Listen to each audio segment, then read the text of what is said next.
Ko tīmata ke te tokomaha ki te whakapai anō i o rātou whare. Ahakoa e mārama ana rātou heu marangai anō e kainamu pēnei mai ana kia tātou o tāmaki o tira ki te tai tokerau anō rā hoki. Kia whakawhiti atu tātou kia Tāroe Black, kei te takiwā oroto o tāmaki makaurau e tatari mai ana. Tāroe, he hanga kōrero kei a koe hoa. Tēnā koe hoa, kei te rono koutou i te kaha pupuhi o te hau o tāwhiri mātea i tēnei wā. I runa i te mōhio a tēnei pōrāno a tāmaki makaurau rohe, ka rono atu i tēnei āwha nui tai ore.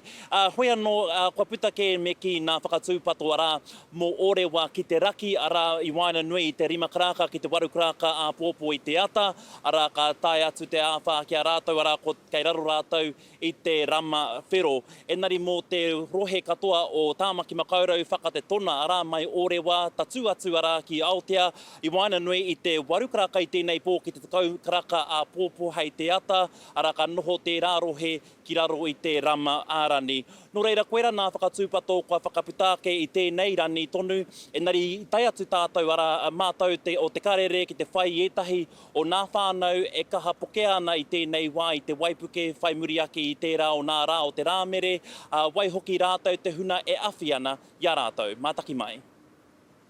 Ko te kotahi tana o te hapori, he whakapaipai whai muriake i te rāmere. Me te aha kei te whakarite anō rātou. We're just got to do our best, try to clean up and hope for the best, really.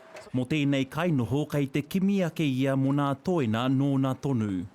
Ko te nuina kua naro atu.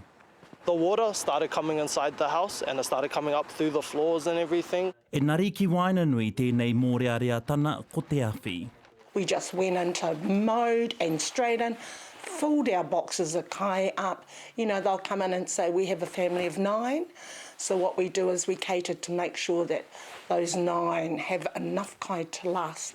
Kua hoki anō te whakatau na rererani o tāmaki whai muri i te waipuke i te rāwiki i tēnei wā me matāra te tū.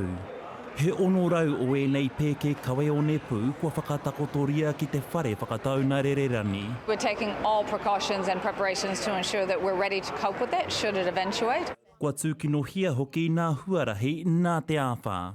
You know, crews are working hard to get things open, but then we are having more issues. You know, sometimes a little bit of rain is causing some further damage. Me te aha hoki he āwha me te maranai kei te haere. Tāroe Black, te karere.